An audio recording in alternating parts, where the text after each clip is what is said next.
let's talk about the oversight depositions. I want to start with Hillary because she apparently sat for 6 hours yesterday with investigators, and we haven't seen the transcript, but it does seem like not only just sort of a nothing burger, but that there's going to be potentially repercussions on Republicans on this. I mean, her team very smartly exited the deposition, went right to the cameras, boasted that she answered every question. She said again, she doesn't know Epstein. She never did.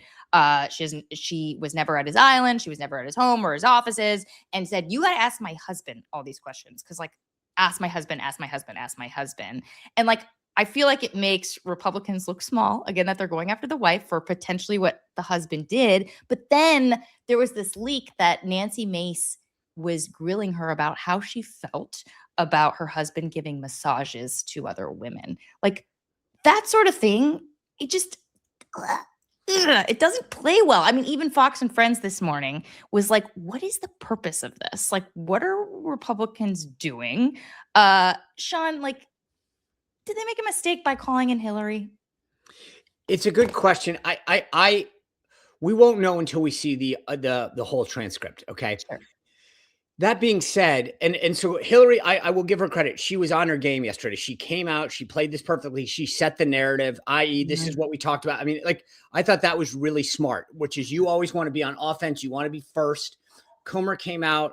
They should have, I think they should have, if you're going to go through all of what they went through, they did not play this right. Like they should have set the narrative. This is what we're going to ask her. This is what we expect.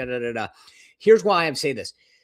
Asking Hillary Clinton about Bill Clinton's, like, whatever, it was silly. I think they could have asked her about, were you aware of what your husband did? Like, she came out and said, I never met Epstein. Well, they knew that probably going in. Like, I don't think that's ever been an accusation. The only reason you ask Hillary Clinton questions is to get to, did Bill Clinton ever share anything with you? Legally, you know that that's protected by spousal privilege. I guess my point is, I was the comm director for the House Government Reform and Oversight Committee. Like when these guys went in for depositions in Whitewater, they knew what they were going for. They knew how to, like, this did not come off like they had a plan. And I think, and having these other members there with them sending photos off, like, this was sloppy. As we've talked about before, the whole goal of a deposition is that staff leads it so that you can actually go down certain rabbit holes and pull stuff out. This sounded like disjointed. And as I said, back in the day, I worked for 3 committees. The idea was to make sure that you had a plan going in. You knew what you wanted when you got out of it. This looked really disjointed. And I just hope they have a better plan of attack for Bill Clinton today. So they do have a chance to redeem themselves today because Bubba's in the hot seat, right? And he's the real deal. Dan, like, I did not know that man, Mr. Epstein. Dan, I mean, you've worked, you know the Clintons. This is going to be a potentially different story, right? Like, he is going to be asked about his relationship with a lot of these women. How is he going to answer this? Questions about his sex life, things that are very embarrassing could come out. How do you think they handle this?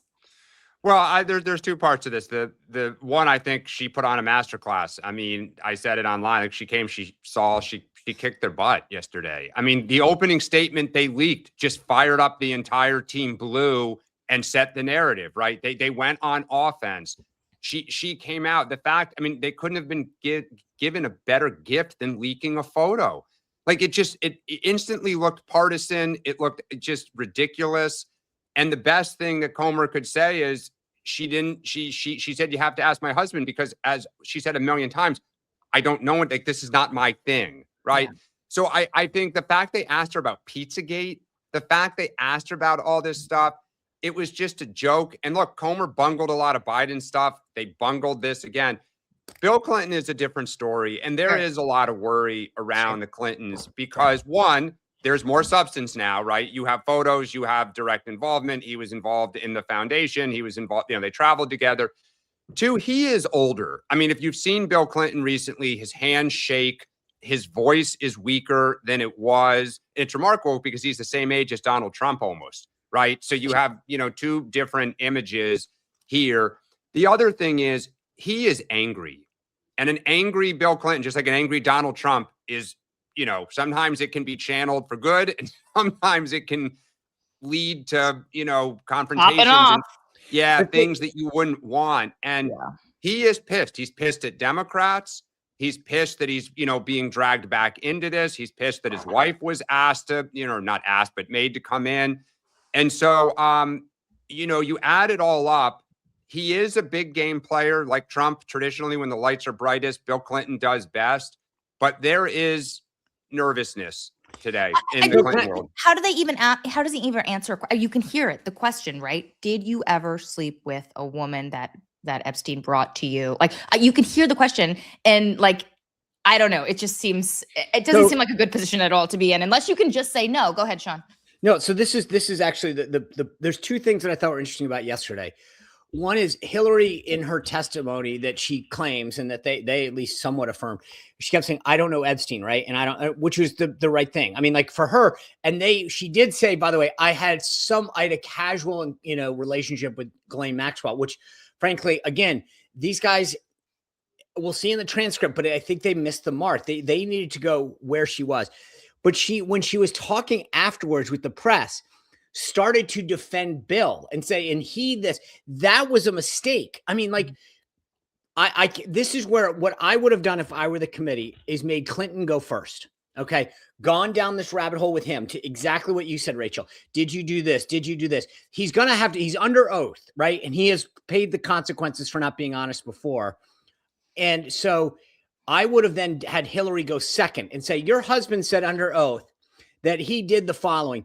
Did you know about that? I mean, you want to talk about, you want somebody, Dan's right. The more pissed off somebody is as a witness, the more that like they'll utter something, they'll say something. So you want him pissed, and then you want to rile her up. And the way to do that would have been to read back testimony. Your husband said yesterday that yes, in fact, he did touch that woman in these areas. He did do this.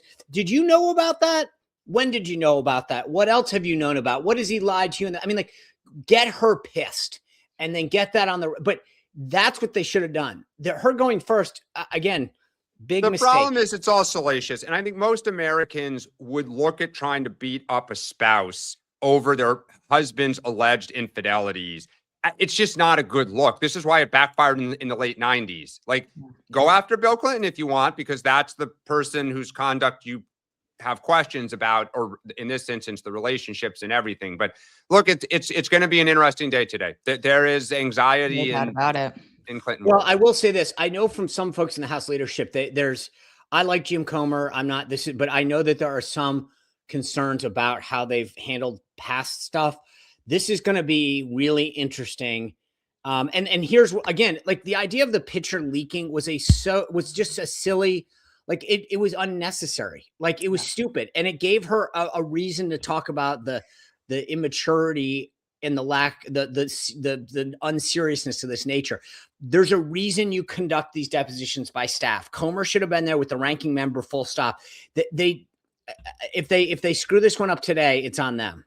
And just so people know, Sean and Dan referring to this picture that I think it was Lauren Boebert took a picture of Clinton in the deposition, leaked it to a conservative influencer, Benny Johnson, who then posted it online. And I just one last thought on this, and we do need to move on. But like, imagine if Democrats brought in Melania. I mean, like, people would just go nuts. Imagine? I mean, you're saying imagine. Mm-hmm. I keep saying this. I hope think it's going to happen. Republicans keep the gavel. even the Today Show, I was flicking around this morning. The Today Show literally made that point. This will be important in future depositions because the precedent. I mean, they're not even hiding it. They're like, totally. They're not. They're definitely not hiding it for bringing in Trump. But like Melania too. Woo. Okay. Oh, and I think Elon Musk would be called in because he is, emailed about attending parties.